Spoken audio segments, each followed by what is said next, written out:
ہم کہہ رہے ہیں قرآن میں لکھا ہے ایاک نعبد و ایاک نستعین، یہ کہتے ہیں نہیں جی وہ سلطان باؤ نے تو کہا ہے سن فریاد پیرا دیا پیرا.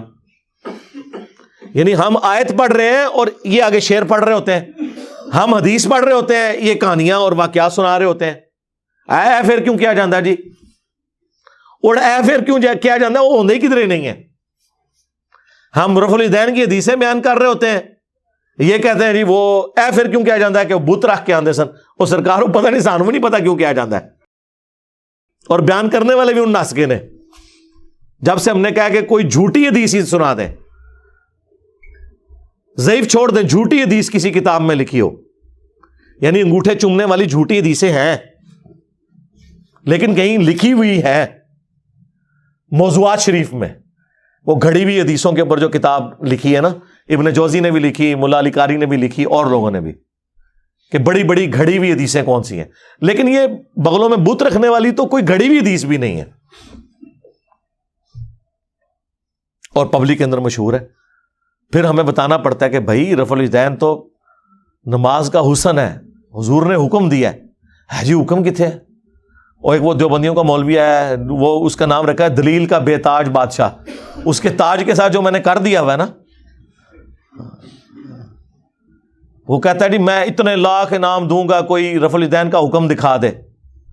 سرکار ہم انعام نہیں لیتے، آپ سے آپ کی آخرت کا سوال کرتے ہیں کہ توبہ کریں اپنے اس جھوٹ کے اوپر. ہم دکھاتے ہیں رفع الیدین کا حکم بخاری مسلم سے، لیکن پہلے آپ بات کو سمجھیں، یہ ایک مقدمہ ہے. صحیح بخاری اور مسلم کی متفقن علیہ حدیث ہے. نبی علیہ السلام نے فرمایا اللہ نے مجھے جوامع کلمات کے ساتھ بھیجا ہے، میں بات مختصر کرتا ہوں اور مفہوم گہرا. بخاری مسلم دونوں میں حدیث ہے انما الاعمال بالنیات، اعمال کا دار و مدار تو صرف نیتوں کے اوپر ہے. اب یہ ایک جملہ ہے، اس کے اوپر پوری کتاب لکھی جا سکتی ہے. یہ ہے جوامع کلمات، اس کو آپ ذہن میں رکھیں. اب آ جائیں بخاری مسلم دونوں میں حدیث ہے. مالک بن حویرث کہتے ہیں رضی اللہ تعالیٰ عنہ علیہ السلام، ہم چند نوجوان تھے، 20 دن کے لیے حضور کے پاس گئے، مہمان بن گئے. حضور کی وفات سے 1-1.5 سال پہلے غزوہ تبوک کے موقع پر مسجد نبوی میں ٹھہرے 20 دن تک. آپ کے صبح و شام آبزرو کیے. جب حضور نے دیکھا نا کہ اب ہمیں گھر کی یاد ستا رہی ہے، تو اچھے ٹیچر کی یہی نشانی ہے کہ اس سے پہلے کہ کوئی اکتا جائے خود ہی اسے بھیج دیا جائے. آج تو آپ کہتے ہیں نا حضور میں آپ کے زمانے میں ہوتا تو ہر وقت آپ کو وضو کرواتا رہتا. ایسا نہیں ہوتا، دنیا میں ایسے نہیں معاملات چلتے. تو وہ کہتے ہیں ہمیں اپنے ماں باپ یاد آنا شروع ہو گئے. تو حضور نے جب یہ دیکھا نا کہ اب یہ ان کا انٹرسٹ لوز ہو رہا ہے، تو آپ نے کہا کہ سب کو اکٹھا کر کے کہا کہ اب اپنے گاؤں ایریا میں واپس چلے جاؤ. جب جانا تو جب نماز کا ٹائم ہو تو تم نے مجھے 5 وقت نماز پڑھتے ہوئے دیکھا ہے، ان اوقات میں تم نے نماز پڑھنی ہے. ایک بندہ اذان دے گا جو زیادہ قرآن جانتا ہے اور عمر میں بھی بڑا ہو، وہ تمہاری امامت کروائے. اور صلو کما رأیتمونی اصلی، اور نماز تم نے ویسے پڑھنی ہے جس طرح مجھے تم نے نماز پڑھتے ہوئے دیکھا ہے. کلیئر ہو گیا؟ یہ جملہ آپ کسی انٹرنیشنل عدالت میں بھی لے جائیں تو وہ آپ کے علماء کی جہالت کے اوپر ہنسیں گے کہ اس کے بعد رسول اللہ کو یہ کہنے کی ضرورت ہے کہ جب نماز شروع کرنا تو ہاتھ کانوں تک اٹھانا، جب رکوع میں جانا تو ہاتھ کانوں تک اٹھانا، جب رکوع سے سر اٹھانا تو ہاتھ کانوں تک اٹھانا، سبحان ربی العظیم رکوع میں پڑھنا، سبحان ربی العلیٰ سجدے میں پڑھنا، فجر کے 2 فرض پڑھنا، زور کے، یہ سارا کچھ آپ کو کہنے کی ضرورت ہے جو لوگ 20 دن سے حضور کو دیکھ رہے ہیں. اس کے بعد صرف ایک ہماری ذمہ داری ہے کہ جس شخص کو حضور نے یہ کہا نا تم نے نماز ویسے اسٹیبلش کرنی ہے جس طرح مجھے تم نے دیکھا ہے، ہم اس شخص سے یہ بتا دیں کہ حضور کو نماز پڑھتے ہوئے اس نے کیسے دیکھا ہے. پھر کام ختم ہو گیا نا. رفع الیدین کا حکم آ جائے گا نا بیچ میں، جب آپ نے کہا تم نے نماز اس طرح پڑھنی ہے جس طرح مجھے پڑھتے ہوئے دیکھا، جوامع کلمات ہو گئے.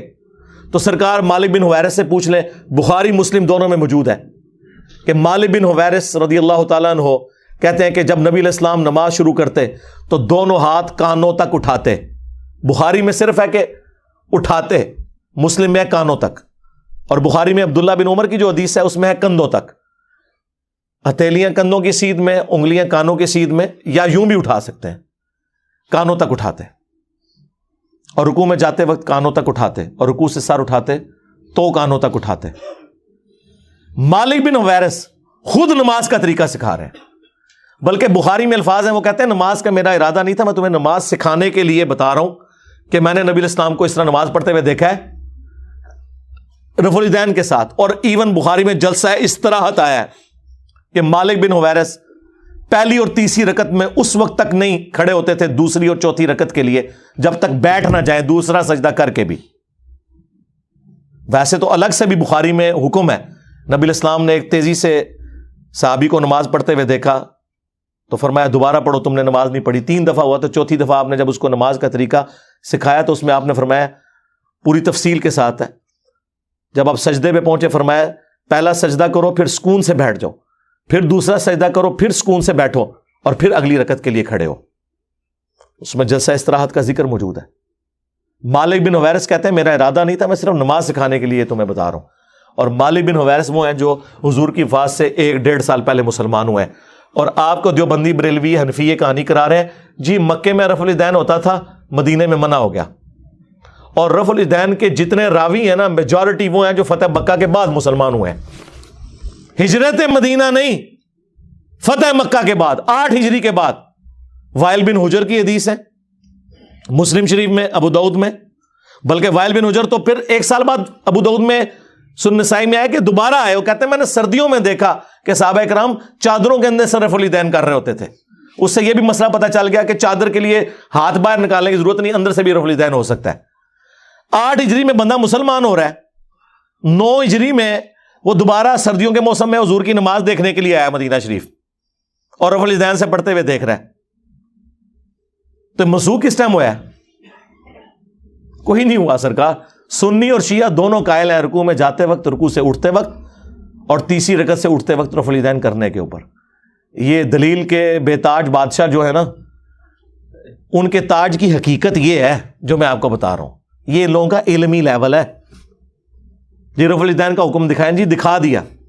اب آپ کے پاس قیامت تک ٹائم ہے کہ آپ نے بتانا ہے کہ مالک بن حویرث نے یہ جو نعوذ باللہ غلط نماز سکھائی, کب انہوں نے توبہ کی یہ غلط نماز سکھانے سے, یہ ذرا آپ نے بتانا ہے. ابو حمید سعدی کی حدیث بخاری میں بھی ہے اور تفصیل کے ساتھ جامعہ ترمذی اور سنن نبی داؤد میں.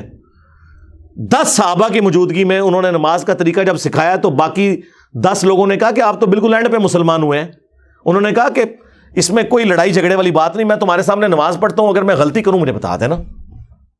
تو انہوں نے 10 صحابہ کی موجودگی میں نماز پڑھی. اس سے یہ بھی ثابت ہو گیا کہ وہ شخص نماز کا طریقہ بیان کر رہا تھا جو اینڈ پہ مسلمان ہوا, اور باقی صحابہ کہہ رہے ہیں تو بالکل آخر میں آیا. اور پھر جب وہ نماز کا طریقہ بتا چکے تو 10 نے بیک زبان کہا کہ آپ نے بالکل صحیح نماز پڑھی, رسول اللہ اسی طرح نماز پڑھا کرتے تھے.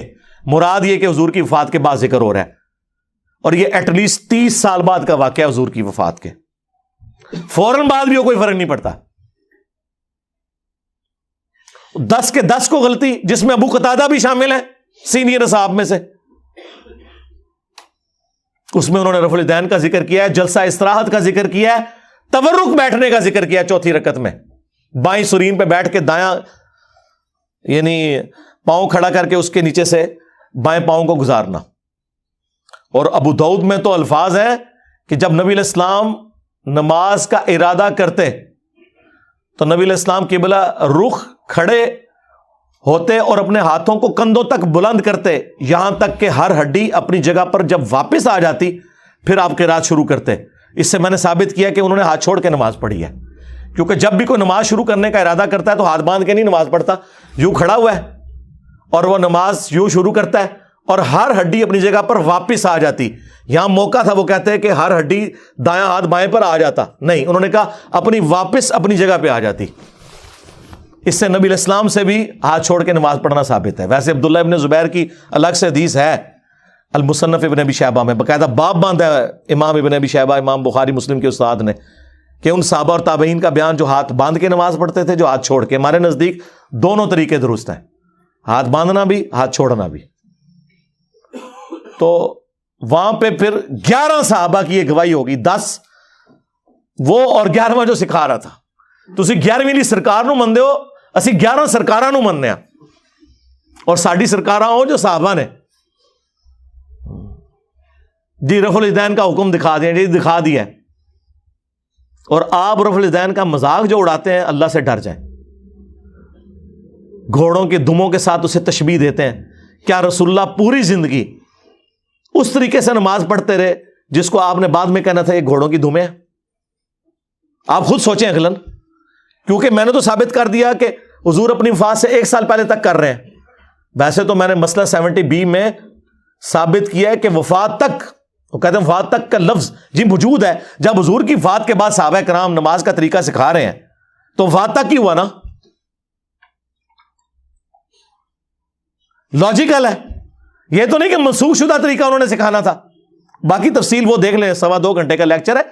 ان کے 8 دھوکوں کے جو میں نے جواب دیے ہیں جی، بغلوں میں بت رکھ کے آتے تھے، ٹھیک ہے جی، گھوڑوں کی دموں والی روایت مسلم شریف سے آؤٹ آف کانٹیکسٹ، جابر بن سمرہ والی شریر گھوڑوں کی دمیں، وہ 4 روایتیں اکٹھی ہیں، اس میں باقاعدہ موجود ہے کہ وہ سلام پھیرتے وقت زانوں سے ہاتھوں کو اٹھاتے تھے۔ وہ کہتے ہیں نہیں، ایک روایت میں اس کے بغیر ذکر ہے۔ سرکار یہ حدیث ابو داؤد میں بھی ہے، سنن نسائی میں بھی ہے، باقاعدہ اس کے اوپر اماموں نے باب باندھے ہوئے ہیں کہ یہ حدیث کس سے متعلق ہے، آپ کے رد کے اوپر کہ سلام پھیرتے وقت۔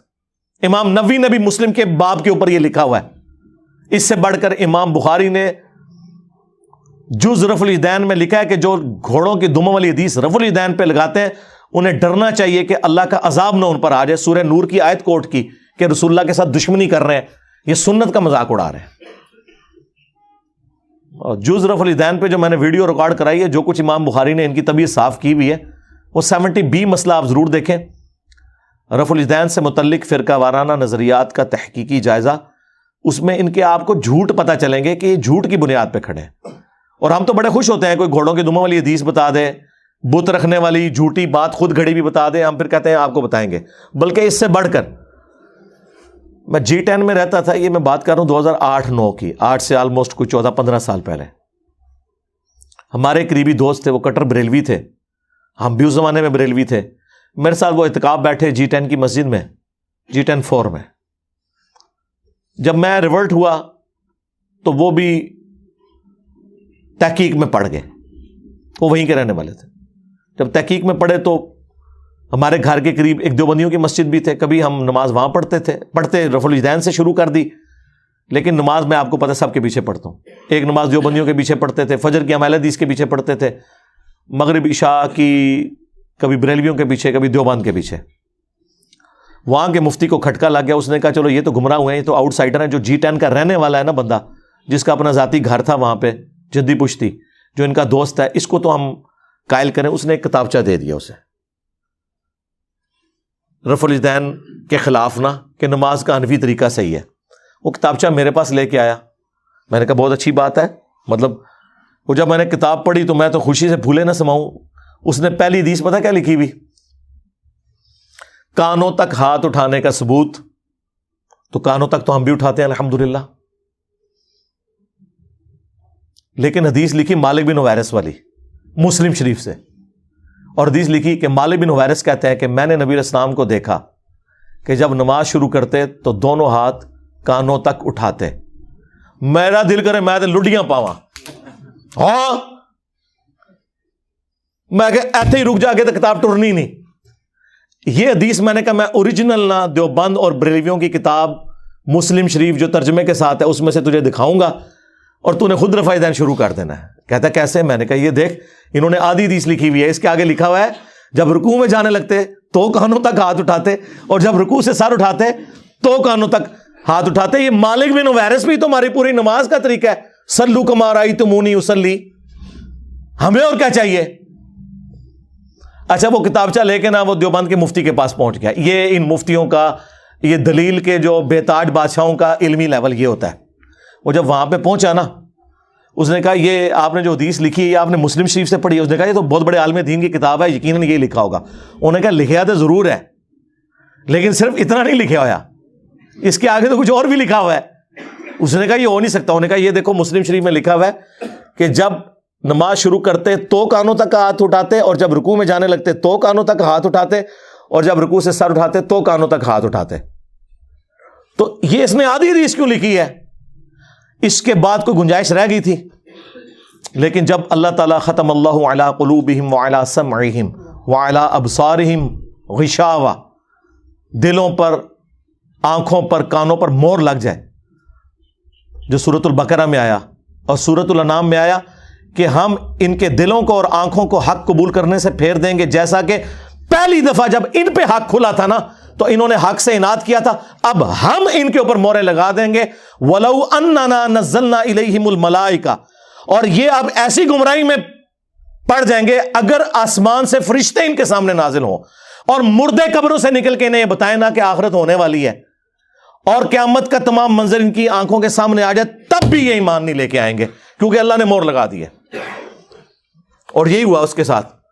وہ کہتا ہے کہ جی ہم نے یہ آدھی حدیث اس لیے لکھی ہے کہ یہ ہماری دلیل تھی۔ انہوں نے کہا یار حدیث تے پوری دلیل ہوندی ہے، آدھی تے نہیں، یہ تو علماء یہود والا کام کیا ہے۔ افتؤمنون ببعض الکتاب وتکفرون ببعض، کتاب کے کچھ حصے کو مانتے ہو، کچھ کو چھوڑتے ہو، اور پھر اللہ نے کہا اس کی سزا ہے کہ دنیا میں بھی ذلت ہے اور آخرت کا بڑا عذاب تمہارا انتظار کر رہا ہے۔ اور دنیا میں دیکھ لیں میرے ہاتھوں ان کی کیا ذلت ہوئی ہے۔ انہوں نے پچھلے 1000 سال میں جتنی عزت کمائی تھی نا، پچھلے 10-12 سال میں اس سے زیادہ ذلت کما چکے میں۔ میرا ایک نعرہ ان کو لے جاتا ہے کہ میرے نبی سا ہے ہی کوئی نہیں، تیرے بابے تھے شے ہی کوئی نہیں۔ دیکھ لیں ذلت کمائی ہے انہوں نے۔ تو وہ اس کا بھی دفاع کر رہا ہے، وہ کہہ رہا ہے جی ہم نے بس اتنا ہی لکھنا تھا جو ہمیں دلیل چاہیے، کیونکہ ہم نے یہ ثابت کرنا ہے کہ کانوں تک ہاتھ اٹھانے ہیں۔ انہوں نے کہا جس جگہ سے ثابت کر رہے ہو ادھر سے تو پوری بات لوگے۔ یہ ہو سکتا ہے کہ آپ قرآن سے آدھی بات لیں کہ نماز کے قریب مت جاؤ، اور آپ کہیں کہ میں نے یہی بات ثابت کرنی تھی کہ نماز کوئی ضروری نہیں۔ ہم کہیں گے آگے لکھا ہے جب تم نشے کی حالت میں ہو، یہی کہیں گے نا۔ تو یہ کرتے ہیں، اور چونکہ ان کو بڑوں سے یہی عادت پڑی ہوئی ہے آدھی باتیں بیان کرنے کی، آدھی کاٹنے کی، اس لیے میرے بھی آدھے کلپ کاٹ کے نا متنفر کروانے کی کوشش کرتے ہیں، اور مجھے کوئی فرق نہیں پڑتا۔ میں نے آپ کو بارہا بتایا ہے کہ مجھ سے بچنے کا طریقہ یہ ہے کہ اپنی زبانیں بند رکھیں۔ اگر زبان آپ کھولیں گے میں تو کار تک پہنچا کے آواں گا، منجی ٹھوک دیں گا تہاڈی میں، ذہن چ رکھیو، بلکہ ٹھوک دیتی ہے اللہ کے فضل نال۔ جتنا بولو گے، جتنا چیخو گے، کیونکہ میں نے تو پھر جواب دینا نا، آپ میرے پہ الزام لگائیں گے تو میں آپ کو پھر کلیئر کروں گا کہ بھائی یہ بات لکھی ہوئی تھی، یہ تو یہ کہہ رہے تھے۔ تو اینڈ رزلٹ یہ ہے کہ جھوٹے بندے کی تو ایک نہ ایک دن موت ہو ہی جاتی ہے، اور ذلت کی موت ہوتی ہے، جس طرح ان فرقوں کی موت ہوئی ہے۔ الحمدللہ۔ صلو علی محمد وآل محمد، اللہم صلی علی محمد وعلی آل محمد واصحاب محمد وازواج محمد وامت محمد اجمعین الی یوم الدین۔